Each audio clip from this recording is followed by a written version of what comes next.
Monsieur le député maire, Monsieur le sénateur, chers professeurs, Messieurs les présidents, Mesdames et Messieurs les professeurs, Mesdames et Messieurs, chers amis. Certes, le lieu n'est pas propice à un long discours, mais il m'appartient comme chef de la Maison de Bourbon, à ce titre héritier et successeur des rois de France, de m'exprimer au moment où un acte important vient d'avoir lieu dans la cathédrale de Reims avec la pose de la plaque des 31 sacres. Mes premiers mots vont au professeur Patrick Demouy, puisque si nous avons été réunis aujourd'hui avec Monsieur le député maire, avec son Excellence l'archevêque de Reims, c'est grâce à son heureuse initiative. Ainsi, je lui adresse tous mes remerciements. Il est devenu, au fil du temps, un des spécialistes des sacres et par son énergie et sa force de conviction, il a groupé autour de lui à la fois les autorités religieuses et civiles, les chercheurs universitaires et les associations fidèles à défendre la mémoire de la cathédrale et plus largement celle de notre histoire commune. Mes remerciements s'adressent aussi à l'Association des Amis de la Cathédrale et à son président, M. Bernard Poré. Ils ont été pour beaucoup dans la réalisation de cette plaque, soutenue par le mécénat que je salue, de l'Institut de la Maison de Bourbon.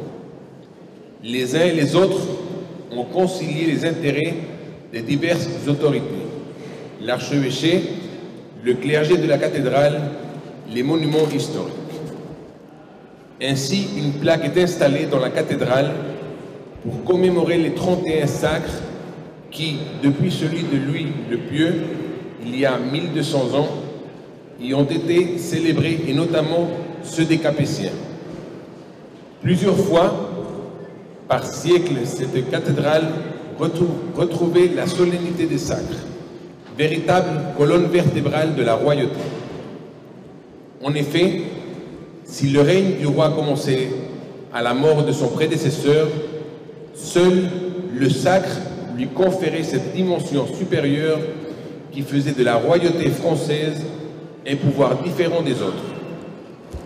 Par le sacre, le divin et l'humain se conjuguaient pour permettre au roi d'exercer sa mission au service du bien commun. La dureté du pouvoir des hommes se trouvait compensée par la charité du prince chrétien. Les promesses du sacre obligeaient le roi à tendre aussi vers la sainteté. Si Saint-Louis en fut le modèle, tous les rois savaient qu'ils devaient se rapprocher de cet exemple.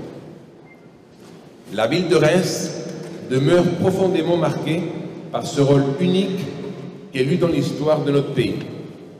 Et si quelques sacres eurent lieu ailleurs, c'est bien d'ici que la symbolique demeure la plus forte. Bien évidemment, la ville le doit au baptême de Clovis, qui en fut le théâtre à l'aube de la royauté franque, puis au sacre et notamment au premier. Le colloque qui se tiendra cet après-midi aidera à le comprendre et je remercie vivement ceux qui présenteront leurs recherches. Je me souviens de ma venue ici en 1996 et du privilège qui m'avait été donné de pouvoir tenir dans mes mains les restes de la Sainte Ampoule, conservant le Saint-Crème miraculeusement conservé à l'archevêché après qu'elle ait été profanée lors des journées révolutionnaires qui ensanglantèrent la ville.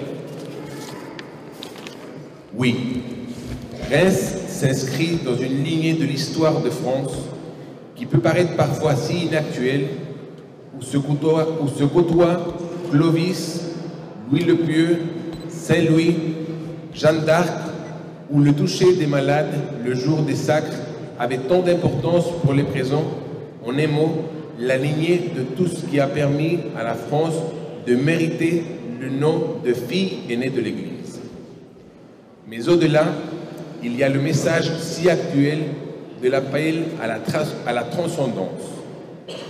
À force de privilégier le matériel, le présent, une certaine facilité nimbée dans le cynisme et le scepticisme, nos sociétés ont perdu beaucoup.